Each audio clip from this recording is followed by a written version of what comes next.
माननीय सांसदगण, आप विधि व न्याय मंत्री होने के नाते आज संसद में कौन सा मुख्य विषय पर चर्चा करेंगे?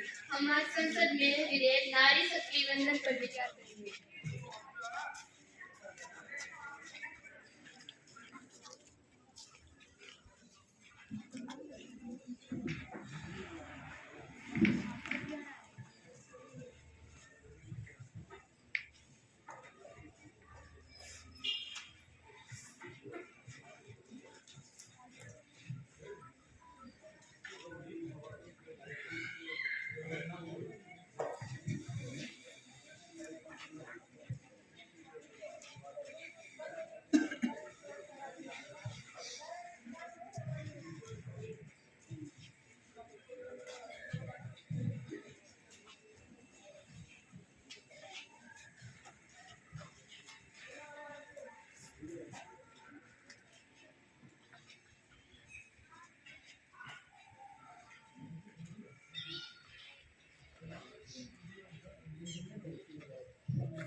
माननीय सांसदगण, आप विपक्ष के नेता होने के नाते आज संसद में कौन कौन से मुद्दों पर चर्चा करेंगे?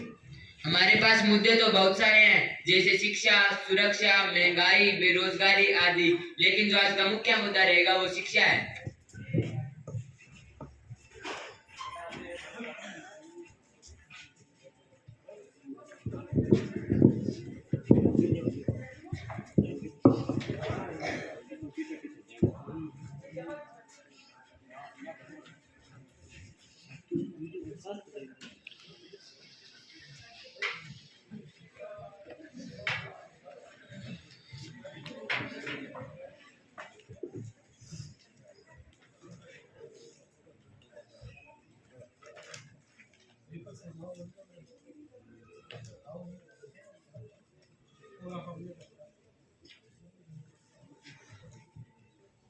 माननीय सांसदों, अध्यक्ष महोदय,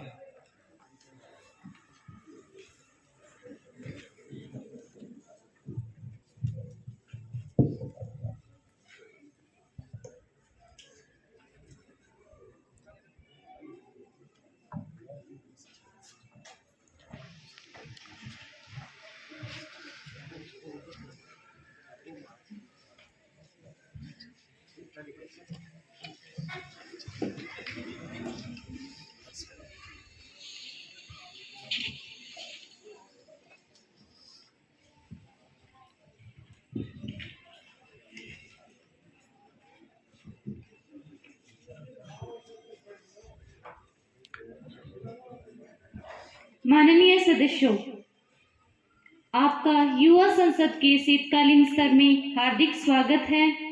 मुझे पूर्ण विश्वास है कि आप सभी पूरे जोश व होश के साथ कार्यवाही में भाग लेंगे और संसदीय गरिमा को बनाए रखेंगे। मुझे बड़ी खुशी हो रही है कि हमारे वैज्ञानिकों ने पिछले ही दिनों लंबी दूरी की बैलिस्टिक मिसाइल का सफल परीक्षण किया है। महासचिव जी, सदन की कार्यवाही आरंभ की जाए और नवनिर्वाचित सांसदों को शपथ व प्रतिज्ञान दिलवाई जाए। जी अध्यक्ष महोदया, संसदीय निर्वाचित क्षेत्र हिसार से नवनिर्वाचित युवा सांसद कुमारी प्रीति को संसद की सदस्यता ग्रहण करने के लिए आमंत्रित किया जाता है।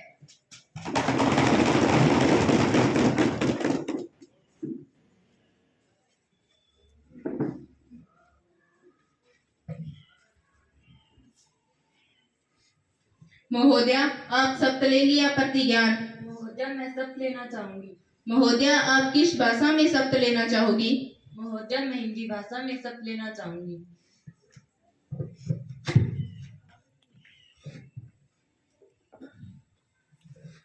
मैं कुमारी प्रीति, जो हिसार से युवा सांसद निर्वाचित हुई हूँ, मैं सत्यनिष्ठा से शपथ लेती हूँ कि विधि द्वारा भारत के संविधान के प्रति श्रद्धा रखूंगी, देश की प्रभुसत्ता और एकता को बनाए रखूंगी। मैं जिस पद को ग्रहण करने वाली हूँ उसके कर्तव्यों का श्रद्धापूर्वक निर्वहन करूंगी। धन्यवाद। जय हिंद, जय भारत।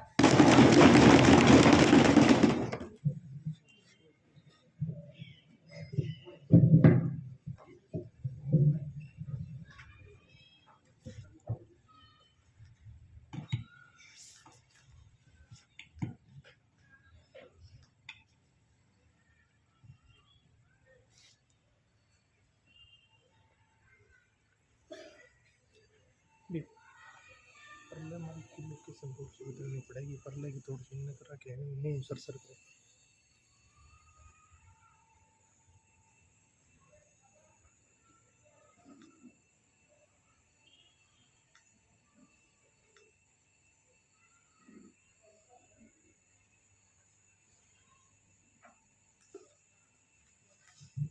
संसदीय निर्वाचित क्षेत्र नागौर से नवनिर्वाचित युवा सांसद कुमारी कोमल को संसद की सदस्यता ग्रहण करने के लिए आमंत्रित किया जाता है।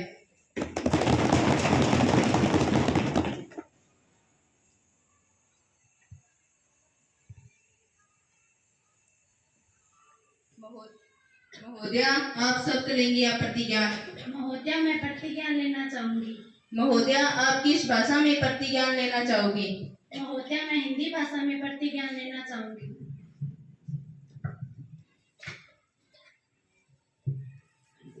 मैं कुमारी कोमल, जो नागौर से युवा सांसद निर्वाचित हुई हूँ, मैं सत्यनिष्ठा से प्रतिज्ञा लेती हूँ कि विधि द्वारा स्थापित भारत के संविधान के प्रति श्रद्धा रखूंगी, देश की प्रभुसत्ता और एकता को बनाए रखूंगी। मैं जिस पद को ग्रहण करने वाली हूँ, उनके कर्तव्यों का श्रद्धापूर्वक निर्वहन करूंगी। धन्यवाद। जय हिंद, जय भारत।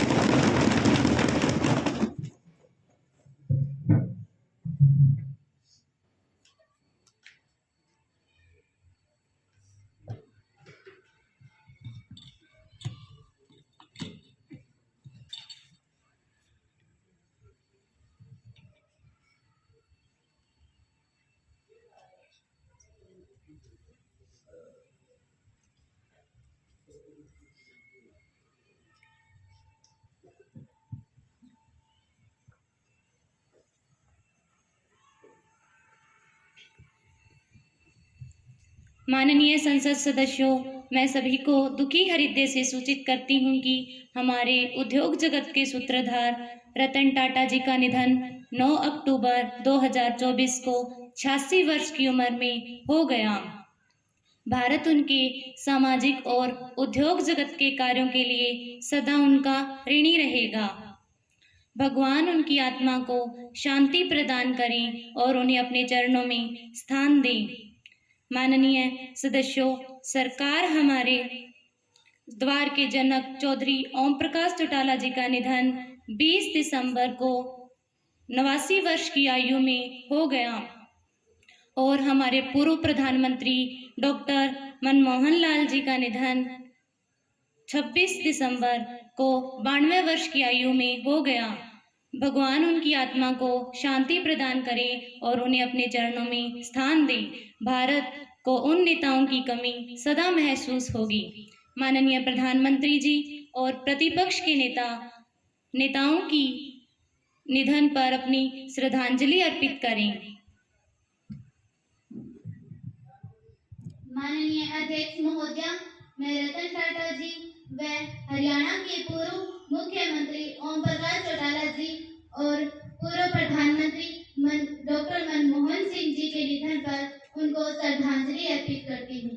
रतन टाटा जी एक दूरदर्शी बिजनेस लीडर, दयालु आत्मा और एक असाधारण इंसान थे। उनके निधन से हमें बेहद दुख हुआ है। हरियाणा के पूर्व मुख्यमंत्री एवं इनेलो सुप्रीमो ओम प्रकाश चौटाला जी के निधन का दुखद समाचार प्राप्त हुआ है। प्रदेश की राजनीति में उनका योगदान के सदैव प्रेरणादायक एवं अविस्मरणीय रहेगा।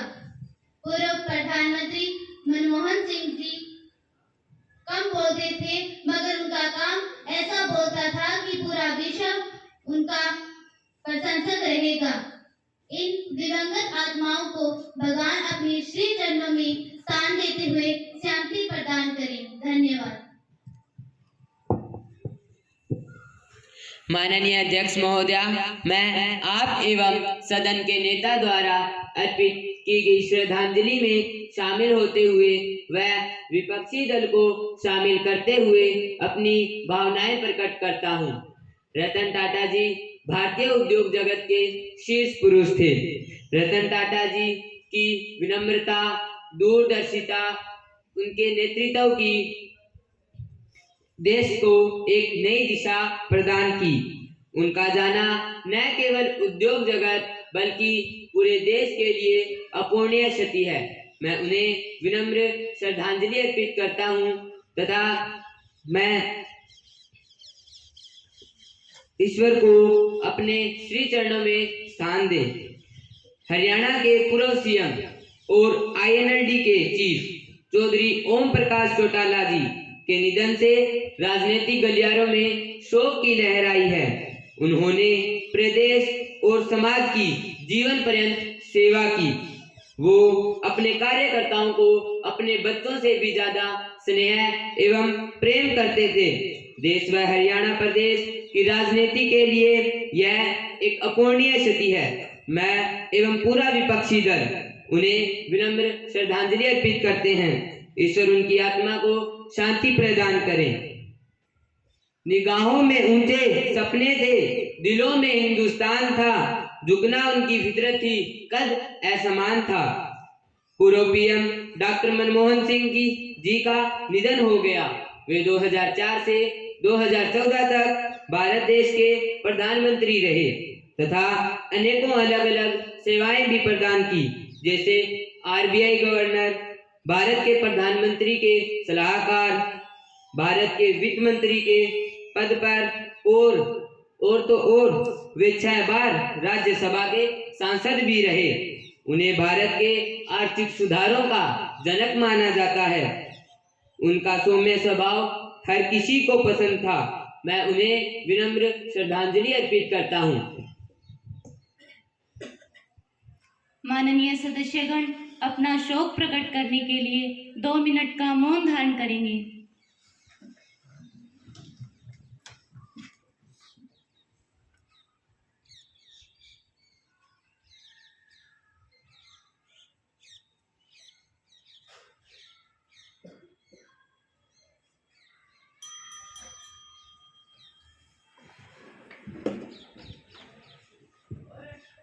महासचिव जी, शोकग्रस्त परिवार को शोक संदेश भेज दिए जाएं। जी अध्यक्ष महोदया, भेज दिए जाएंगे। हम जिन्हें बुलाते हैं वो बेहद खास होते हैं। हम जिन्हें बुलाते हैं वो बेहद खास होते हैं। स्वागत है उनका जो हरदम दिल के पास रहते हैं, जो हरदम दिल के पास रहते हैं। माननीय सदस्यगण, आपको यह जानकारी देते हुए बड़ी खुशी हो रही है कि आज हमारे सदन की कार्यवाही देखने के लिए मेहमान उपस्थित हुए हैं। मैं आपकी ओर से तथा अपनी ओर से इनका स्वागत करती हूँ, अभिनंदन करती हूँ। मैं इनका परिचय आप सबसे करवाती हूँ। जापान के प्रधानमंत्री शिगेरू इशिबा, न्यूजीलैंड के युवा सांसद हाना राव गिटी।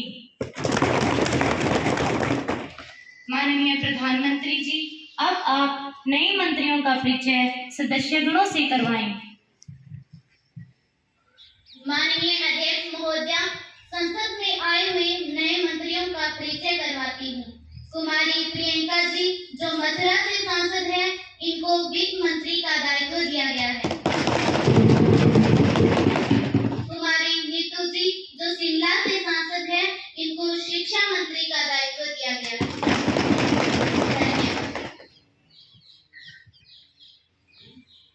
अब प्रश्नकाल आरंभ होता है।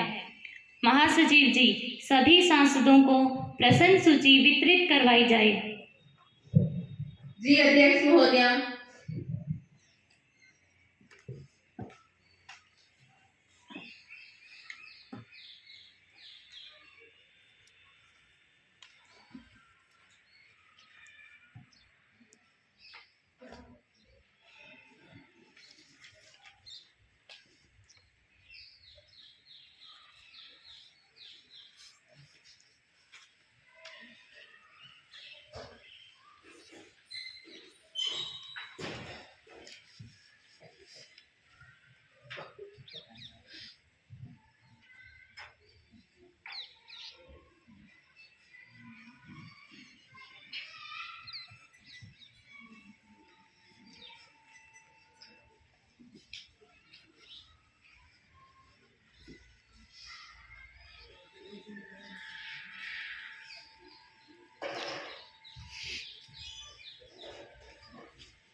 प्रश्न संख्या 151 कुमारी सोनू।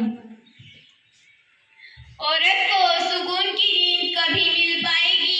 क्या अत्याचार की आग कभी बुझ पाएगी? माननीय अध्यक्ष महोदय, मैं आपके माध्यम से सरकार से जानना चाहती हूँ कि देश में हो रहे प्रतिदिन महिला अत्याचार पर सरकार क्या कर रही है?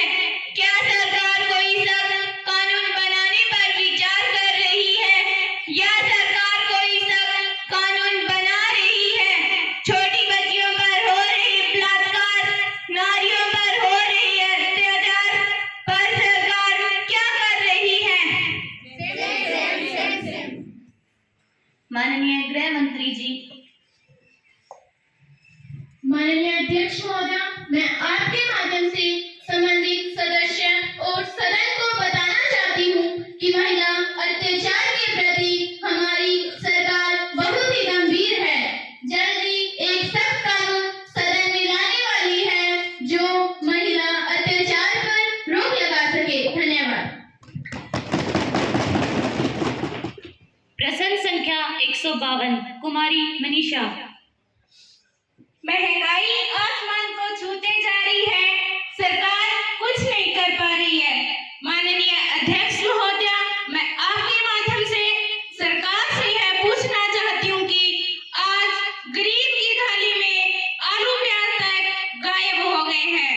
देश में दिन प्रतिदिन महंगाई बढ़ती जा रही है, जिसके कारण गरीब ही नहीं बल्कि मध्य वर्ग का जीना भी कठिन हो गया है। इस विषय पर सरकार क्या कदम उठा रही है, इसका विवरण सदन में रखें।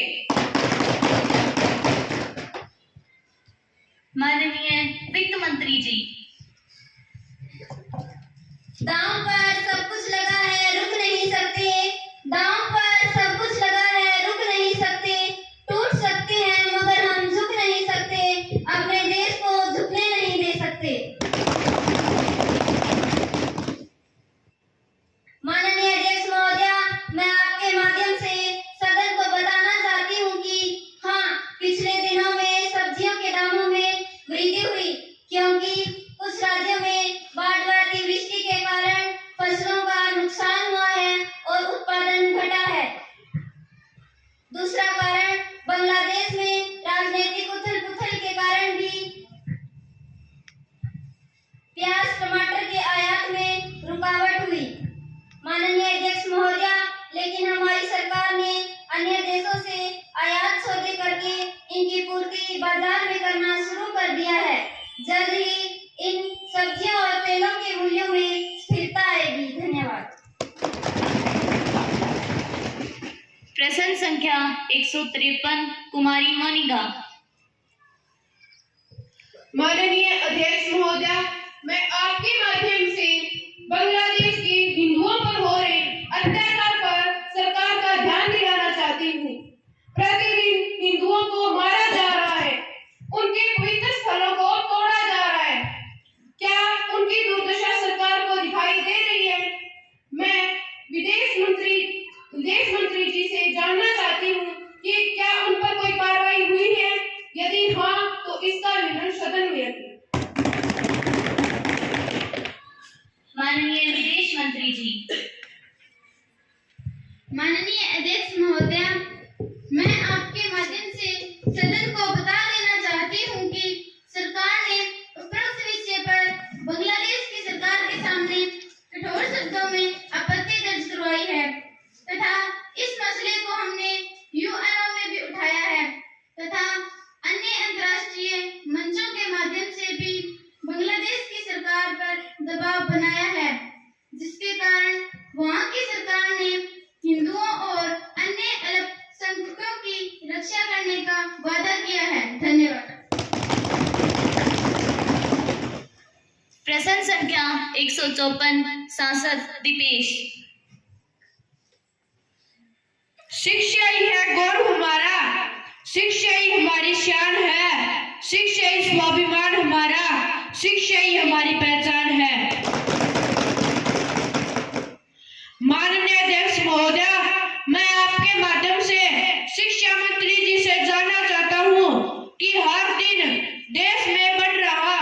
शिक्षा माफिया पर सरकार क्या कर रही है? पेपर लीक कोचिंग सेंटरों ने भारतीय युवाओं की कमर तोड़कर रख दी है। इसका मतलब तो यह हुआ कि पैसे वाले लोग ही नौकरी लग पाएंगे, गरीब किसान मजदूर का बेटा तो ऐसे ही पेपर लीक कोचिंग सेंटरों की चक्की में पिस जाएगा। सरकार इन पेपर लीक व कोचिंग सेंटरों पर सख्त कार्रवाई करके इन्हें बंद क्यों नहीं करवाती, इसका विवरण सदन में रखें। माननीय शिक्षा मंत्री जी।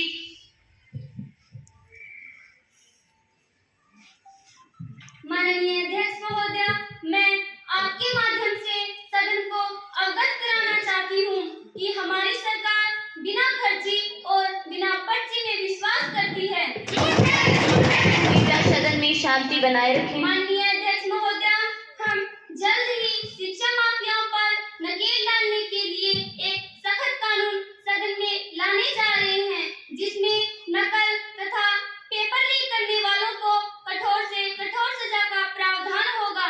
माननीय अध्यक्ष महोदय, यही नहीं, हम महंगी होती शिक्षा पर भी इस कानून में प्रावधान करेंगे ताकि गरीब से गरीब बच्चा आसानी से शिक्षा ग्रहण कर सके। धन्यवाद। अब शून्यकाल आरंभ होता है। प्रश्न संख्या 81, कुमारी निशा।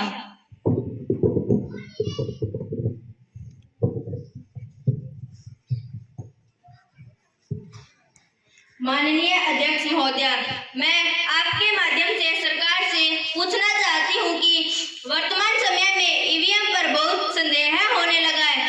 जनता का विश्वास अब ईवीएम से उठता जा रहा है, तो क्यों नहीं हमें मतपत्र प्रणाली के माध्यम से चुनाव करवाने चाहिए, क्योंकि अनेक देशों में ईवीएम के स्थान पर मतपत्र प्रणाली को अपना लिया है। अध्यक्ष महोदय, सरकार चुनावी प्रक्रिया को निष्पक्ष बनाने के लिए क्या विचार कर रही है, इसका विवरण सदन में रखें। माननीय संसदीय कार्य मंत्री। माननीय अध्यक्ष महोदय, मैं आपके माध्यम से सदन को बताना चाहती हूँ कि भारतीय चुनाव प्रणाली विश्व की श्रेष्ठतम चुनाव प्रणाली है। समस्या ईवीएम में नहीं है, बल्कि समस्या विपक्ष की कार्य प्रणाली में है। जनता जब भी इन्हें मौका देती है तो ये घोटालों की झड़ी लगा देते हैं। कृपया सदन में शांति बनाए रखें। अपने घोषणा पत्र पर ध्यान नहीं देते। इनके अतीत के आचरण के कारण जनता इन्हें मौका नहीं देना चाहती। माननीय अध्यक्ष महोदय, जब भी ये चुनाव हारते हैं, अपनी हार को छुपाने के लिए ईवीएम की ओट ले लेते हैं, क्योंकि इन्हें बुलाया कि आइए और ईवीएम को हैक करके दिखाइए, तब वहां पर इनमें से कोई भी नहीं गया। इतना ही नहीं, सुप्रीम कोर्ट ने भी इनको फटकार लगाई। माननीय अध्यक्ष महोदय, ईवीएम को बदलने की बजाय इन्हें अपना आचरण बदलना चाहिए। प्रश्न संख्या 82, कुमारी प्रियंका। माननीय अध्यक्ष महोदय, मेरा प्रश्न वित्त मंत्री जी से है कि सरकार अर्थव्यवस्था की दर पर देश को गुमराह कर रही है। वर्तमान तिमाही में जीडीपी 8.6 से घटकर 5.4 पर आ गई है, जिसके कारण रोजगार के अवसर घट रहे हैं और दिन प्रतिदिन बेरोजगारी बढ़ रही है, जो कि पिछले 45 वर्षों में सबसे अधिक है। वित्तीय घाटा बढ़ रहा है, विदेशी मुद्रा भंडार कम हो रहा है। इस पर सरकार क्या कर रही है, इसका विवरण सदन में रखें। माननीय वित्त मंत्री जी। माननीय अध्यक्ष महोदय, मैं आपके माध्यम से सदन को अवगत करवाना चाहती हूँ कि भारतीय अर्थव्यवस्था अपनी पटरी पर सरपट दौड़ रही है। हाँ, इस तिमाही के आंकड़े कुछ कमजोर जरूर रहे हैं, लेकिन आने वाले समय यह 8% से ज्यादा की रफ्तार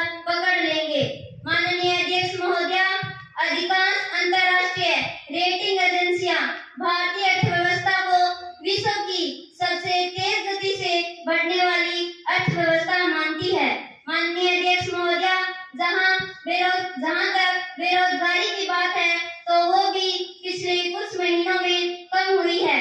पुरुषों के लिए अप्रैल-जून 2024 में बेरोजगारी दर 5.8% थी और महिलाओं के लिए इसी अवधि के दौरान शहरी क्षेत्रों में बेरोजगारी दर 9% थी। माननीय अध्यक्ष महोदया, वित्त मंत्रालय के अनुसार हमारी सरकार ने बीते सालों में 40.82 करोड़ से ज्यादा लोगों को 23.2 लाख करोड़ रुपए की राशि बांटी है, जिसके कारण रोजगार के अवसर बढ़े हैं। माननीय अध्यक्ष महोदया, पिछले कुछ महीनों में हमारे देश में 8 यूनिकॉर्न बने हैं। वित्तीय घाटा वर्ष 2023-24 के लिए राजकोषीय घाटा 16.61 लाख करोड़ रुपए रहने का अनुमान लगाया गया था, जो कि जीडीपी का 6.4% था। विदेशी मुद्रा भंडार कम हुआ है, जिस पर सोने का आर्थिक भंडार बढ़ा है। धन्यवाद। प्रश्न संख्या 83 प्रतिपक्ष के नेता। माननीय अध्यक्ष महोदया, मैं आपके माध्यम से सरकार से विद्यालयों में आधारभूत सुविधाएं एवं अध्यापकों के बारे में जानकारी लेना चाहता हूं। अध्यक्ष महोदया, किसी भी देश के विकास को गति देने में शिक्षा रीढ़ की हड्डी की तरह काम करती है। पिछले दिनों कैबिनेट ने नई शिक्षा नीति 2020 को मंजूरी दी, लेकिन बात की जाए देश भर में विद्यालयों में आधारभूत सुविधाएं एवं अध्यापकों के बारे में, तो सरकार इनकी कमी को पूरा नहीं कर पा रही है। बजट का सिर्फ 3% ही वे खर्च कर रही है, लेकिन अंतर्राष्ट्रीय मानकों के अनुसार यह जीडीपी का 10% होना चाहिए। माननीय शिक्षा मंत्री जी।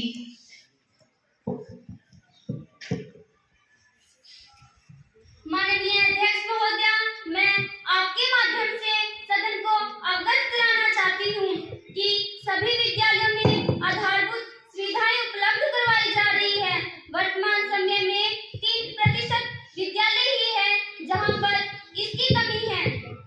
केंद्र सरकार ने शिक्षा पर खर्च बढ़ाया है और यदि आवश्यक हुआ तो और अधिक बढ़ाया जाएगा। पीएम श्री विद्यालय, नवोदय विद्यालय, मॉडल सांस्कृतिक और के माध्यम से विद्यालयों का शैक्षिक वातावरण ढांचागत विकास किया जा रहा है। उस शिक्षा को परिष्कृत करने के लिए प्रयासरत है। नए आईआईटी संस्थान खोले जा रहे हैं। अनुसंधान आधारित शिक्षा पर बल दिया जा रहा है। अध्यक्ष महोदया, यदि राज्य विशेष का बजट मांग आएगी तो आवंटित किया जाएगा। हमारी सरकार की प्राथमिकता बच्चों का सर्वांगीण विकास है। माननीय अध्यक्ष महोदया, आज विद्यालयों में मिड डे मील में गुणवत्तापूर्वक पौष्टिक आहार व दूध दिया जा रहा है। विद्यालयों में साल में 2 बार छात्रों का शिक्षा जांच हो रही है। दक्षता आधारित शिक्षा पर बल दिया जा रहा है। धन्यवाद।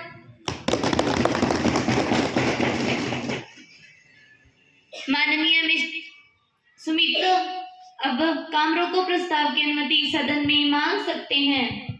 माननीय अध्यक्ष महोदया, मैं आपके माध्यम से उत्तर प्रदेश के संभल की घटना पर काम रोको प्रस्ताव की अनुमति चाहता हूं, क्योंकि देश में आज जगह जगह मस्जिदों की खुदाई की जा रही है। संभल में मस्जिद खुदाई करने के साथ धार्मिक नारे लगाए गए, जिसके कारण वहां तनाव हो गया और पुलिस की गोली के कारण 5 निर्दोष युवकों की मृत्यु हो गई। इसलिए मैं आज सदन के अन्य कामों को छोड़कर इस गंभीर मुद्दे पर चर्चा की मांग करता हूं। माननीय सांसदों, सुमित ने संभल मुद्दे पर काम रोको प्रस्ताव की अनुमति मांगी है। जो सदस्य प्रस्ताव के पक्ष में हैं, कृपया वे हाँ कहें। जो सदस्य प्रस्ताव की विपक्ष में हैं, कृपया वे ना कहें। नहीं नहीं नहीं। मैं समझती हूँ कि ना का बहुमत है, ना का बहुमत है, ना का बहुमत है। इसीलिए सदन में काम रोको प्रस्ताव की अनुमति नहीं दी जाती है। अब सांसद कुमारी वैष्णव अपने विशेषाधिकार हनन का प्रस्ताव सदन में रखेगी। माननीय अध्यक्ष महोदया, कल मुझे सीबीआई अधिकारियों ने जानबूझकर संसद की प्रक्रिया में भाग लेने से वंचित कर दिया। कल सुबह ही सीबीआई अधिकारी मेरे आवास पर पहुंच गए और महादेव सट्टा एयरपोर्ट पर पूछताछ करने लगे। इस घटना का मेरे से कोई संबंध नहीं है। सीबीआई चार्जशीट में मेरा नाम नहीं है। फिर घंटों तक मेरे सवाल जवाब करने के बहाने मुझे आवास पर रोके रखा। किसी अधिकारी ने मुझसे एक सवाल तक नहीं पूछा। मैंने उनको बार बार बताया कि आज मुझे लोकसभा की कार्यवाही में जाना है और यह अति आवश्यक है। फिर भी उन्होंने मेरी बात को सुना अनसुना कर दिया। इसलिए कल मैं सदन में उपस्थित नहीं हो सकी, जिस कारण मेरे संसदीय अधिकारों का हनन हुआ है। माननीय अध्यक्ष महोदया, सरकार सीबीआई व ईडी का विपक्ष के खिलाफ दुरुपयोग कर रही है। आपकी शिकायत की जांच की जाएगी और उचित कार्यवाही और निर्णय से आपको अवगत करवा दिया जाएगा। सभासदों, अब ध्यानाकर्षण प्रस्ताव पर चर्चा की जाएगी। सांसद संसदीय क्षेत्र फिरोजपुर। छत टपकती है उसके कच्चे मकान की, छत टपकती है उसके कच्चे मकान की, फिर भी बारिश हो जाए तमन्ना है किसान की, तमन्ना है किसान की। माननीय अध्यक्ष महोदया, मैं आपके माध्यम से सदन का और सरकार का ध्यान किसानों की दुर्दशा पर दिलाना चाहती हूँ। देश में इस समय गेहूं की बिजाई चल रही है, लेकिन डीएपी खाद के लिए चारों ओर त्राहिमाम बचा हुआ है। नकली बीजों के कारण किसान बर्बाद हो रहे हैं। किसानों को बढ़िया किस्म के बीज उचित मूल्य पर उपलब्ध कराएं। हर खेत को पानी में कृषि लागत को कम करने और डीजल पर सब्सिडी देने पर विचार करें। कालाबाजारी करने वाले लोग महंगे दामों पर किसानों को खाद बेच रहे हैं। सरकार इस मुद्दे पर क्या ठोस कदम उठा रही है? माननीय अध्यक्ष महोदया, एक और जरूरी मुद्दा है। पिछले काफी समय से देश का किसान और विभिन्न किसान संगठन एमएसपी गारंटी कानून और स्वामीनाथन आयोग की रिपोर्ट लागू करवाने के लिए काफी लंबे समय से आंदोलनरत है। सरकार सदन को आश्वस्त करे कि इस विषय पर सरकार का क्या रवैया है। माननीय कृषि मंत्री जी। माना कि तेरे दीद के काबिल नहीं हूँ मैं, माना कि तेरे दीद के काबिल नहीं हूँ मैं, तू मेरा शौक दे, मेरा इंतजार दे। विपक्षी दल अब चुप्पी साधे बैठा है, आंखों पर गांधारी जैसी पट्टी बांधे बैठा है। इसीलिए अब चोरा होकर सब पर्दे खोलूंगी मैं, चाहे सूली पर टंग जाऊं, मन का सच बोलूंगी मैं। माननीय अध्यक्ष महोदय जी, मैं आपके माध्यम से सदन को अवगत करवाना चाहती हूँ कि किसान हमारी सरकार की प्राथमिकताओं में सबसे ऊपर है। जहाँ तक उर्वरक की बात है, वर्तमान में हमारे देश में कोई कमी नहीं है। कृपया सदन में शांति बनाए रखें। जिन जिन राज्यों ने जो मांग की थी उसकी आपूर्ति हमारी सरकार द्वारा कर दी गई है। सब्सिडी के लिए एक हाई पावर कमेटी का गठन कर दिया गया है। जो भी उस कमेटी द्वारा सुझाव और अनुशंसा होगी उस पर निर्णय लिया जाएगा। अध्यक्ष महोदय जी, एमएसपी के लिए हमने एक कमेटी बना रखी है। मेरी सभी किसान संगठनों से गुजारिश है वे कमेटी के सामने अपने तथ्य रखें और तालमेल बनाएं। जैसे ही कमेटी की रिपोर्ट हमें मिलेगी तो उसे लागू कर दिया जाएगा। अध्यक्ष महोदय जी, मेरी विपक्ष से गुजारिश है कि वो अन्नदाताओं को बरगलाना बंद करें। किसानों से हमने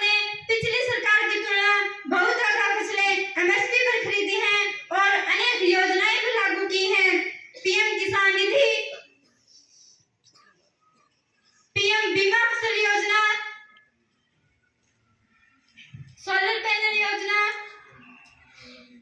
और सिंचाई विस्तार आदि योजनाओं के माध्यम से किसानों की आय बढ़ाने पर बल दिया जा रहा है।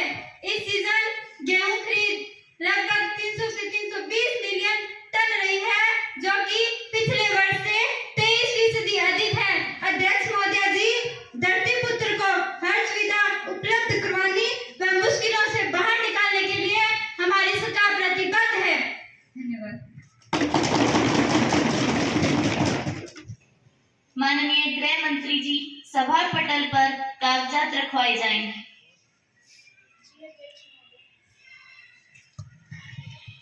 आपराधिक कानून भारतीय नागरिक संहिता 2023, भारतीय न्याय संहिता 2023, भारतीय साक्ष्य अधिनियम 2023, जो संहिता 2023 ने संसद में पारित किए हैं तथा 1 जुलाई 2024 को लागू हो गए हैं। माननीय अध्यक्ष महोदया, इनकी एक प्रति हिंदी और अंग्रेजी रूपांतर में मैं सभा पटल पर रखती हूँ। धन्यवाद।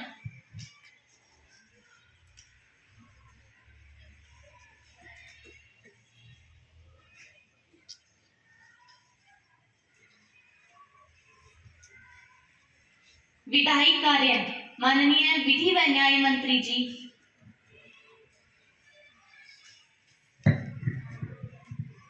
माननीय अध्यक्ष महोदया, मैं आपकी अनुमति से विधेयक नारी शक्ति वंदन की पुनर्स्थापना की अनुमति चाहती हूँ।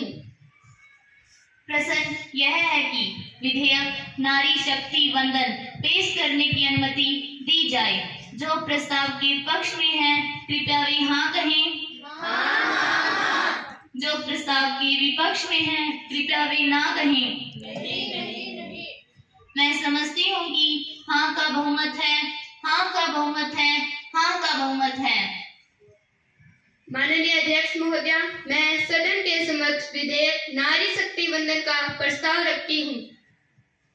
माननीय विधि व न्याय मंत्री जी ने नारी शक्ति वंदन विधेयक का प्रस्ताव रखा है। सदन इस पर विचार करें। माननीय अध्यक्ष महोदया, हमारे देश में महिलाएं सामाजिक एवं शैक्षिक दृष्टि से काफी पीछे रही है। पुरुष प्रधान समाज होने के कारण महिलाओं को राजनीति में बराबरी का हक नहीं दिया गया, जिसके कारण हमारी आधी आबादी राजनीतिक रूप से काफी पीछे रही है। लंबे समय से महिलाओं को राजनीति में बराबरी पर लाने की मांग चल रही है।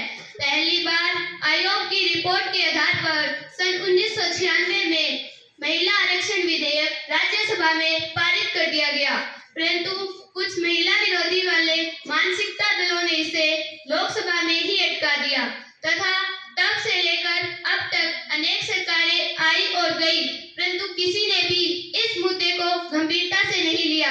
माननीय अध्यक्ष महोदया, हमारी सरकार ने यह फैसला लिया है कि संसद के नए भवन में पहला विधेयक मातृशक्ति को ताकत देने वाला बनाना चाहिए।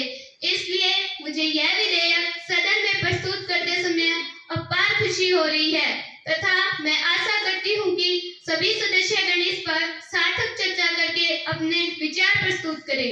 इस विधेयक के मुख्य बिंदु है, माननीय अध्यक्ष महोदया, इस विधेयक से लोकसभा और राज्यसभा में महिलाओं के लिए 33% सीटें आरक्षित की जाएगी।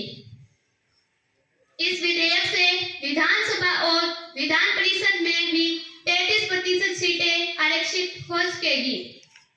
विधेयक 2023 के अंतर्गत आरक्षित वर्ग SC व ST की महिलाओं को उप आरक्षण मिलेगा। यह विधेयक आगामी होने वाली जनगणना के प्रकाशन के पश्चात लागू होगा। महिलाओं के लिए सीटें आरक्षित करने के लिए प्रीसीमन किया जाएगा।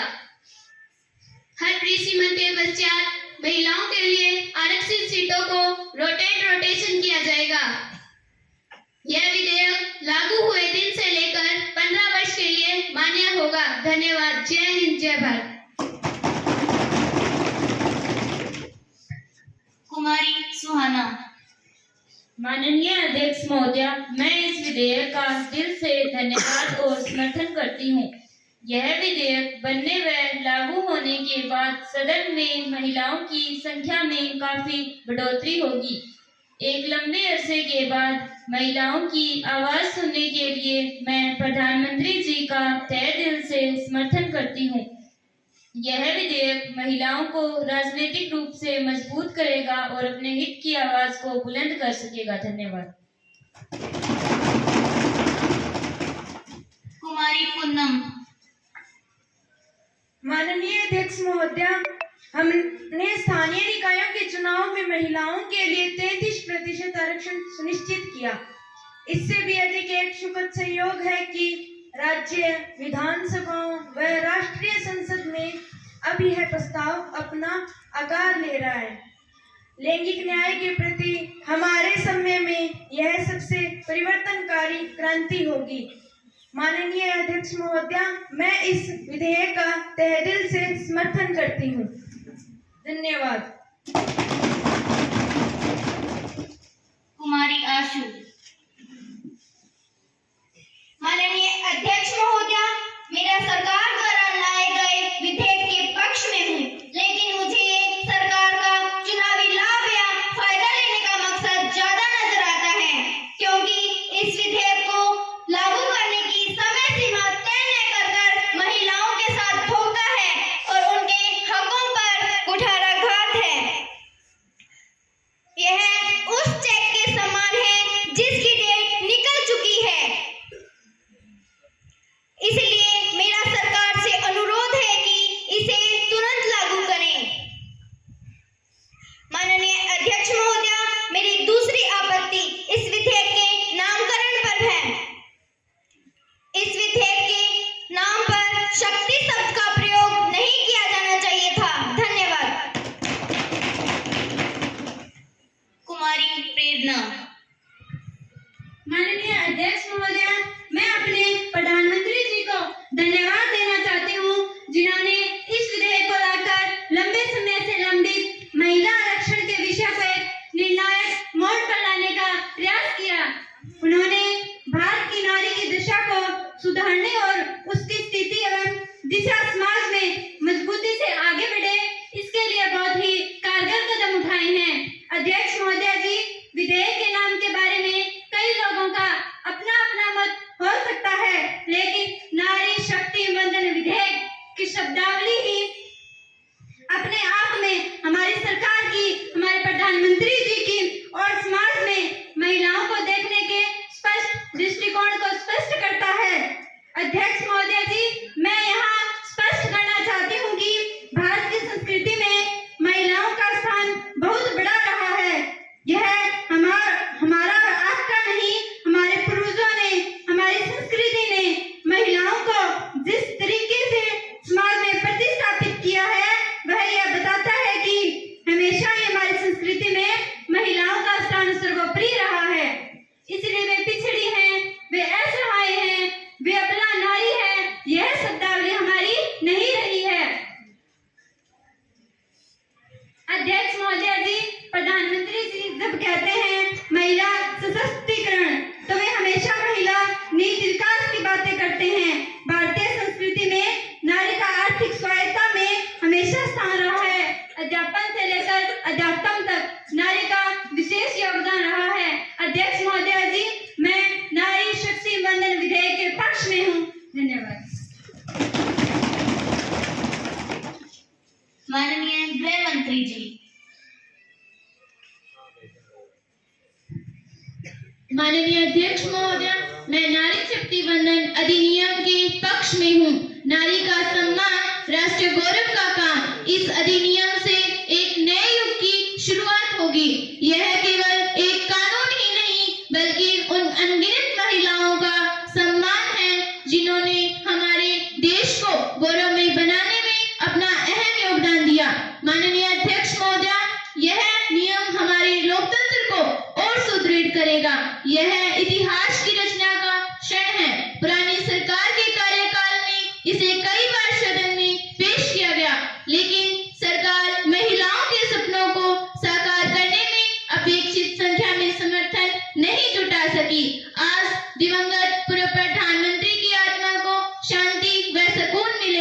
माननीय अध्यक्ष महोदया, 19 सितंबर 2023 का ऐतिहासिक दिन पूरे भारत के इतिहास में अमर रहेगा। धन्यवाद। माननीय प्रतिपक्ष के नेता। माननीय अध्यक्ष महोदया, मैं सदन में प्रस्तुत नारी शक्ति वंदन विधेयक के पक्ष में खड़ा हूं, क्योंकि यह विधेयक लंबे समय से लंबी था। अध्यक्ष महोदया, जब यूपीए की सरकार थी तब लोकसभा बहुमत न होने के कारण यह विधेयक अटक गया था। हम तो इसे पहले ही कानूनी जामा पहनाना चाहते थे, लेकिन जो शर्तें इस विधेयक में शामिल है वो अब भी सरकार की नीति व नीयत दोनों में खोट दिखाती है। अध्यक्ष महोदया, मैं आपके माध्यम से मांग करता हूं सरकार से कि इस विधेयक के पास होते ही इसे तुरंत लागू किया जाए, क्योंकि नारी शक्ति को पहले ही बहुत इंतजार करना पड़ा है और सरकार इसे अब और बढ़ा रही है। दूसरा, इसमें ओबीसी महिलाओं के लिए कोई प्रावधान नहीं, जो कि अनुचित है। अध्यक्ष महोदया, मैं आपके माध्यम से सरकार से अनुरोध करता हूं कि इन दो बातों को इस विधेयक में शामिल किया जाना चाहिए। धन्यवाद। माननीय प्रधानमंत्री जी। माननीय अध्यक्ष महोदया, आज का दिन भारतीय लोकतंत्र के लिए एक अहम दिन है। इस विधेयक से भारतीय लोकतंत्र की जड़ें और मजबूत होगी। माननीय अध्यक्ष महोदया, आज हमारी सरकार एक प्रमुख विधेयक लेकर आई है, नारी शक्ति वंदन विधेयक। इसके माध्यम से हमारा लोकतंत्र और मजबूत होगा। आज महिलाएं प्रत्येक क्षेत्र में आगे बढ़ रही है, नेतृत्व कर रही है, तो आवश्यक है कि नीति निर्धारण में हमारी माताएं, बहनें, हमारी नारी शक्ति अधिकतम योगदान दे। आज इस ऐतिहासिक मौके पर सभी सांसद मिलकर के महिलाओं के लिए नए प्रवेश द्वार खोल दे। इस विधेयक से संसद और विधानसभाओं में महिला मातृशक्ति के लिए 1/3 सीटें आरक्षित हो जाएगी, जिससे नारी शक्ति की संख्या में वृद्धि होगी। मैं सदन के माध्यम से अपनी माताओं बहनों को आश्वस्त कराना चाहती हूँ कि इस विधेयक को कानून बनाकर लागू करने के प्रति हमारी सरकार कृत संकल्प है। जब यह विधेयक सर्वसम्मति से पास होगा तो इसकी ताकत कई गुना बढ़ जाएगी। माननीय अध्यक्ष महोदया, मैं सभी सांसदों से निवेदन करती हूँ कि इस विधेयक को सर्वसम्मति से पास करने में अपनी भागीदारी निभाएं व नारी शक्ति को बढ़ाकर गौरव प्रदान करें, क्योंकि भारतीय संस्कृति में कहा है, यतन नार्यस्तु पूजन्ते रमन्ते तत्र देवता के भाव को भी पुष्टि मिलेगी। धन्यवाद। विधेयक का पहला वाचन पूर्ण होता है। सदन की कार्यवाही 30 मिनट के लिए स्थगित की जाती है।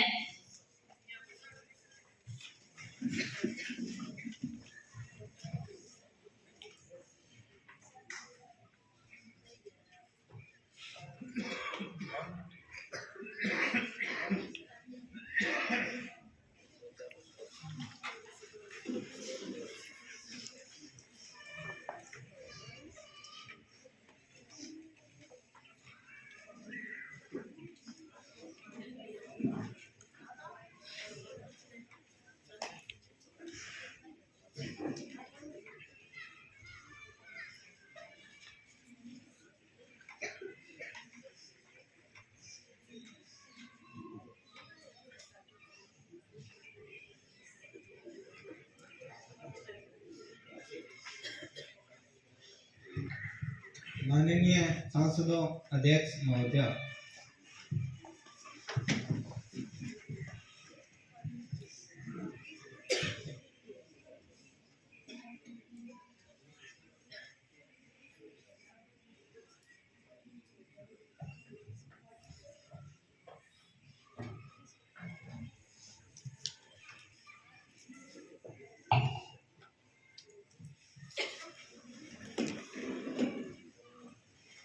विधेयक का दूसरा वाचन आरंभ होता है और नारी शक्ति वंदन विधेयक 2023 को पारित करने का प्रस्ताव करेंगे माननीय विधि व न्याय मंत्री जी। माननीय अध्यक्ष महोदया, मैं आपके माध्यम से सदन में नारी शक्ति वंदन विधेयक का प्रस्ताव रखती हूँ तथा इस विधेयक को पारित करने का अनुरोध करती हूँ। धन्यवाद। अब विधेयक के खंडों पर विचार करेंगे कि खंड 2 से 8 तक विधेयक का अंग बने। जो सदस्य प्रस्ताव के पक्ष में हैं, कृपया वे हाँ कहें। जो सदस्य प्रस्ताव के विपक्ष में हैं, कृपया वे ना कहें। मैं समझती हूँ कि हाँ का बहुमत है, हाँ का बहुमत है, हाँ का बहुमत है। प्रस्ताव है कि खंड 1 विधेयक का शीर्षक बने। जो प्रस्ताव के पक्ष में है, कृपया वे हाँ कहें। जो प्रस्ताव के विपक्ष में है, कृपया वे ना कहें। मैं समझती हूँ कि हाँ का बहुमत है, हाँ का बहुमत है, हाँ का बहुमत है। इसीलिए विधेयक के प्रस्ताव को पास किया जाता है। महासचिव जी, इस विधेयक को अग्रिम कार्यवाही हेतु ऊपरी सदन में भेज दिया जाए। जी अध्यक्ष महोदया, भेज दिया जाएगा। इसी के साथ सदन की कार्यवाही एक दिन के लिए स्थगित की जाती है। जय हिंद, जय भारत।